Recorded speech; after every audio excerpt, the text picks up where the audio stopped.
Hello, good evening. Just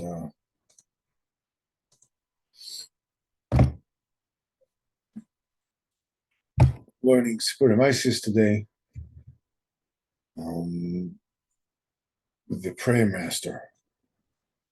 So let's take a quick look at the story, and we'll see where we are. So after the Prayer Master tells the people from the Kingdom of Elf, the king, they want to know where he is, and he says, I also don't know where he is.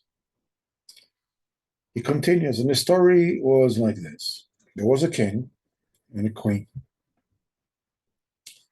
and they had an only daughter. And the time came close for her to be married off, and they seated advisors to give counsel who she should be married off to.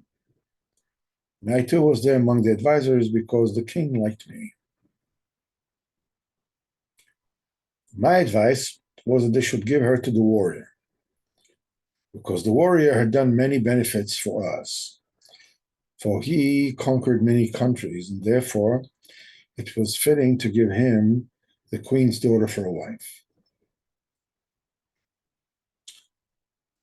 My advice was very well accepted, and all agreed with it. It was a great joy, and there, for having found a groom for the queen's daughter. And they married her off to the warrior. And the queen's daughter had a child, and the baby was extremely handsome, but the beauty was not, that wasn't human at all. His hair was of gold and all the colors, and his face was as the sun, and his eyes were luminaries on their own. And the child was born with mature wisdom, because they saw in him that as soon as he was born, that he was a great sage. Because when people were talking in the place where one needed to laugh, he would laugh, and other such things. And they recognized in him that he was a great sage, although he still lacked the movement of an adult, namely the ability to speak and so forth.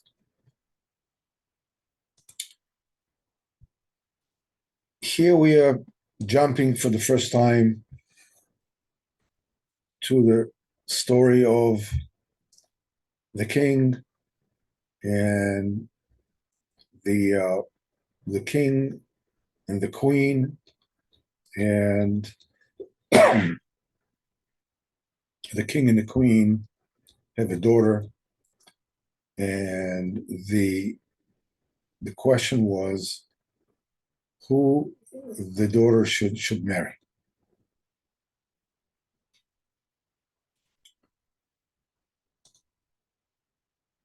The king and the queen obviously represent the Chochmah and the Bina. They had an only daughter, this the Midas Amalchus. The the Midas Amalchus is always the focal point and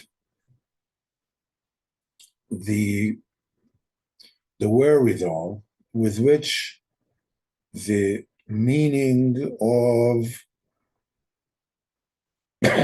creation comes to fruition. Because a Malchus is a special sphere that doesn't add anything of its own, but it has a unique ability to receive from above and give forth an improved outcome. So the fact that when the queen was of the daughter was of marriageable age, and they put the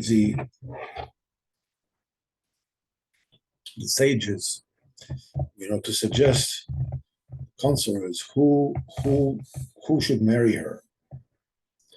He says, I was there, Eitzah, because the king loved me.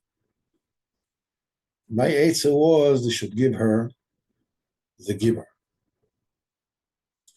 In other words, the Eitzah, the counsel was that creation will follow through the Gvuros, the Midas Adin.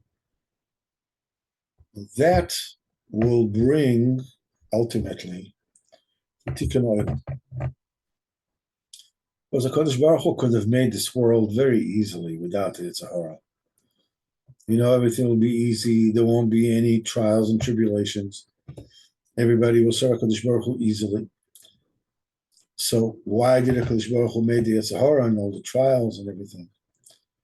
The Torah says that a person should have Bechira and should strengthen himself and fortify himself to fight the Yetzer Hara, and that enables a person, to gain Olam Haba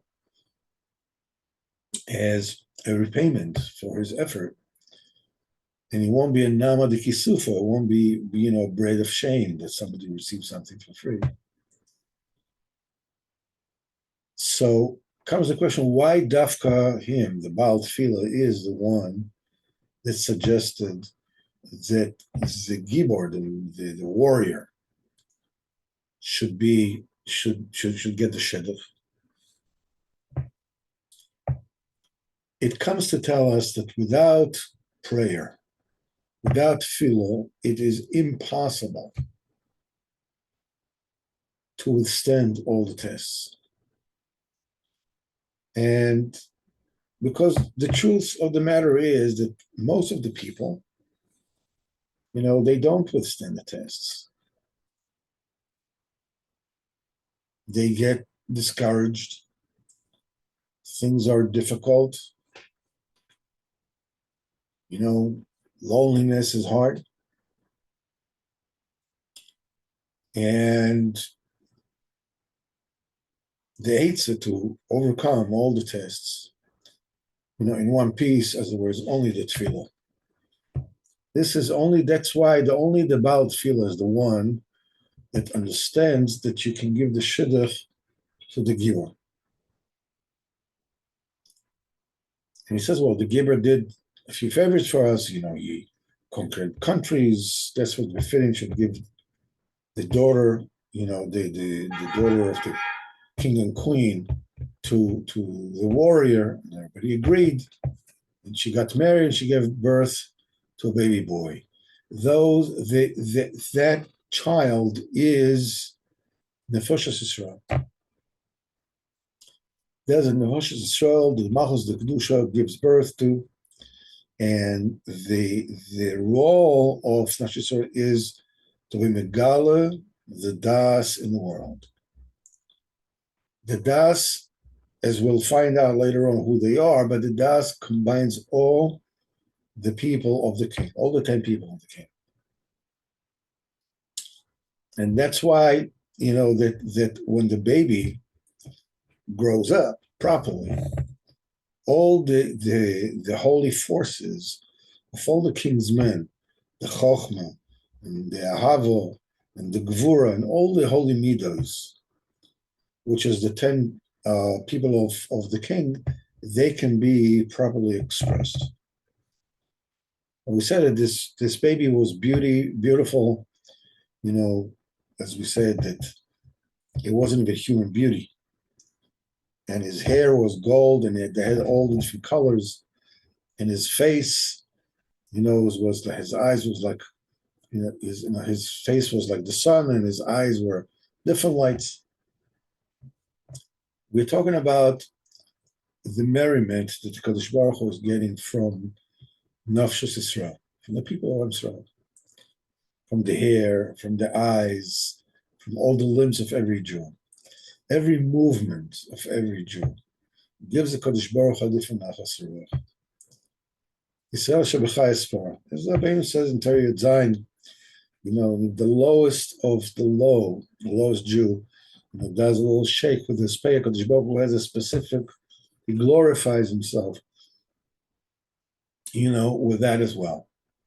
And then we talk about the hair that was made of gold. The hair represent the tzimtzumim of Kedusha.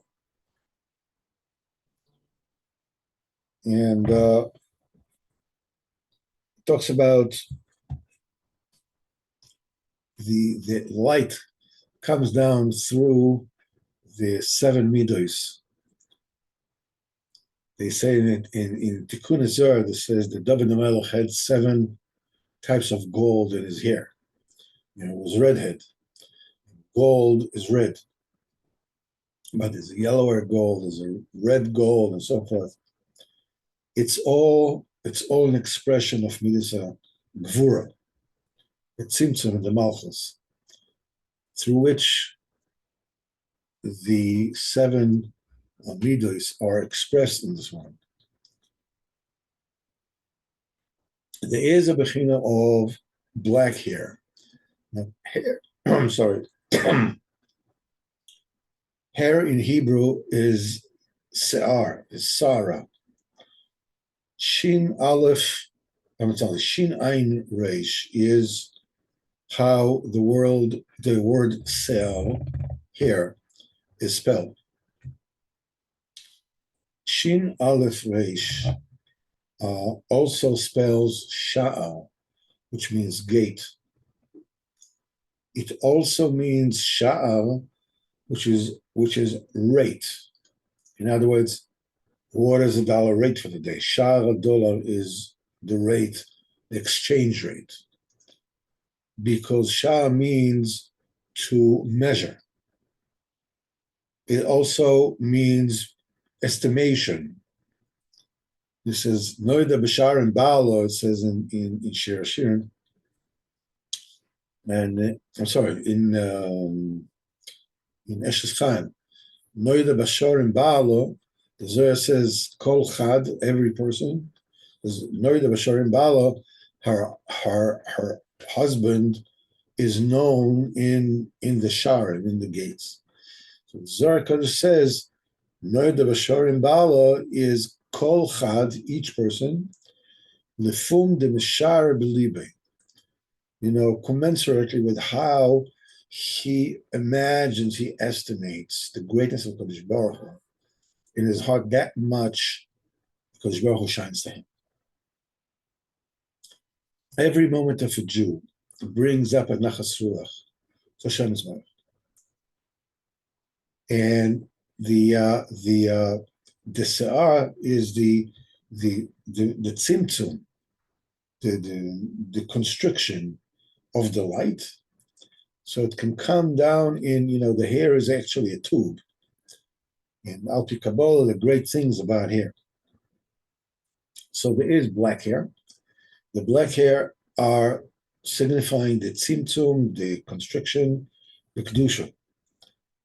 That enables a person to understand that everything that he is going through, including the tests, including the failures, even darkness, blackness, all alluding to tzimtzum b'kedusha, through which a person can understand that also the tests and the iridos, even the blackness that happened with him, everything is for your own good. So Shchora ani v'nova, says the Shir Hashirim. I'm black and I'm beautiful. Rabbeinu said. But these hair of gold, they are tzimtzumim that shine to a person the das of the midas the kedusha, that a person feels the closeness of Kodesh Baruch Hu. Now, what shines to him is the love of a Kodesh Baruch Hu, and the Gvura of the Kodesh Baruch Hu, and the Tiferet of Kodesh Baruch Hu. All the other midas, the seven shades of gold David HaMelech had, that his face was like the sun, and his head was like the Tiferes, and his eyes were the lights coming out of Chochmah and Bina. It all comes, in the midas of the Tiferes, because the sun, which is Nefesh Yisrael, is combined of everyone, of all the seven midas. And then we said, the baby was born with a complete sage. They saw immediately that he's a total sage. When people were speaking, in a place that was supposed to laugh, he would laugh. So they understood he was great chacham, but he still didn't have the movements, the conduct of an adult like speech. This is a very, very important nakuda that we should keep ourselves.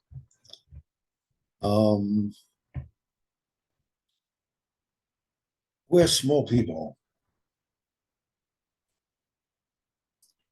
We have no idea what it is that we came down to this world to do. There's a famous story from Arizal. Spoke about a young widow that her husband passed, Allah Aleinu, very young, and she refused to be consoled, and she wouldn't hear of any other shidduchim. So one night her husband came to her in a dream, and she saw that he was glowing, he was shining, and he got permission to take her, to Gan Eden, and to show her around where he was. And she saw that he was a Rosh Yeshiva in Gan Eden, and she didn't get it. What's the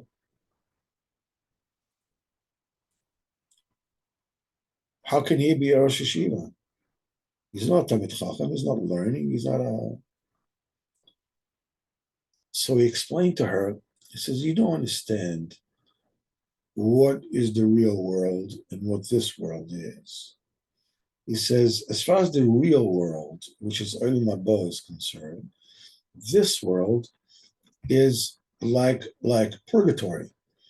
You have to be sent. It's like a gulag in Siberia. The person needs to be sent to for wise to correct certain things. And he said that he told her that he was already a huge Rosh Yeshiva, Talmid Chacham, and a tzaddik, but he never got married.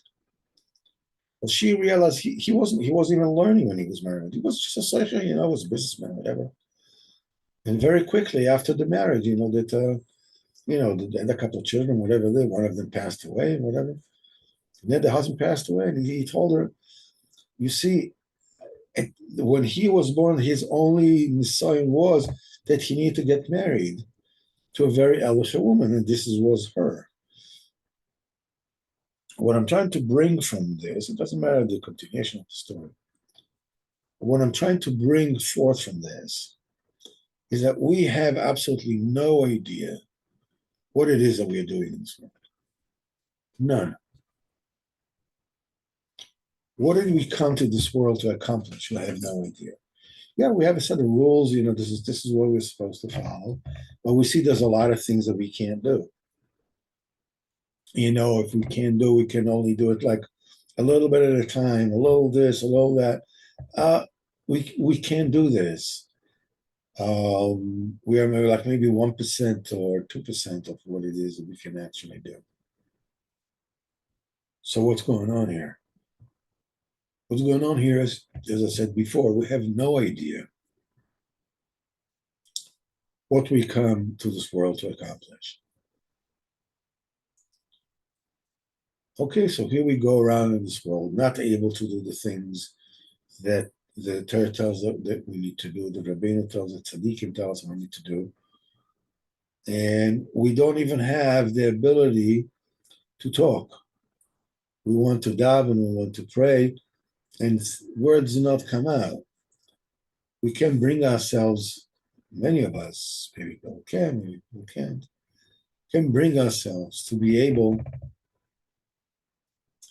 to actually daven and make his burdens and be, be the way that we're supposed to be. It's very difficult for us. So what can we do? So what can we do until we get a word of prayer in? What can we do in the meantime?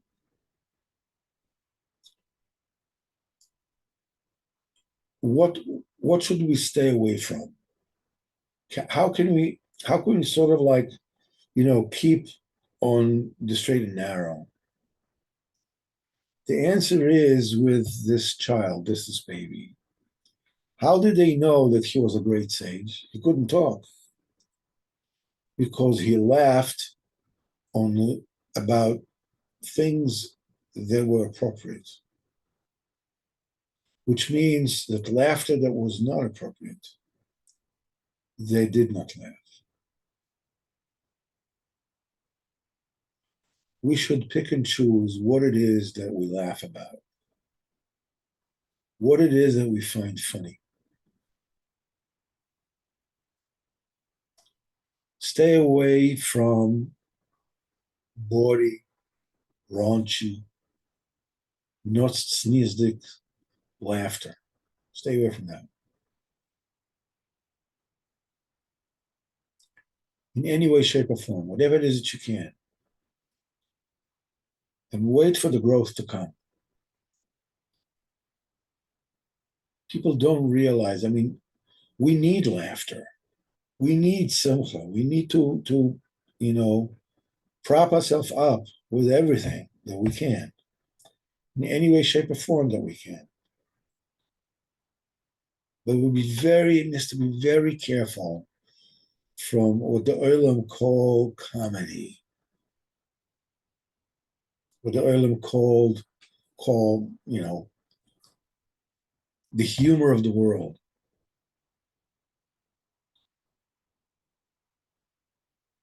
That is the thing that's going to keep us, growing, getting chayas from, we will laugh and be besimcha on that which is actually what you're supposed to laugh, which is the simcha of being a Jew, the simcha for mitzvahs. And for the sake of such a simcha, even every once in a while, to be, to be foolish. But the main thing is stay away from laughter that one should not engage in.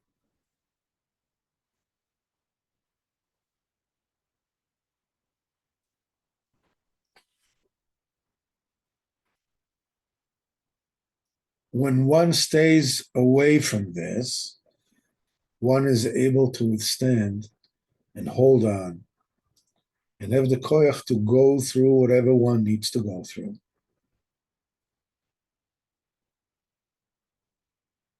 B'ezrat Hashem, we will learn some more about this Indian next week. Just a short snap for today.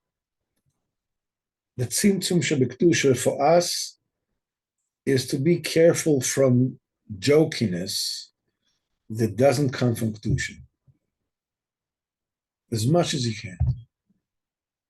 And B'ezrat Hashem, that will keep us the way we're supposed to be. Hashem should help us, B'ezrat Hashem. We'll finish here. Go daven Maariv. B'ezrat Hashem, tomorrow night. Wednesday night. We will learn the B'ezrat Hashem Likutei Moharan. Same time, same place. Kol Tuv and Be Matzliach. B'ezrat Hashem.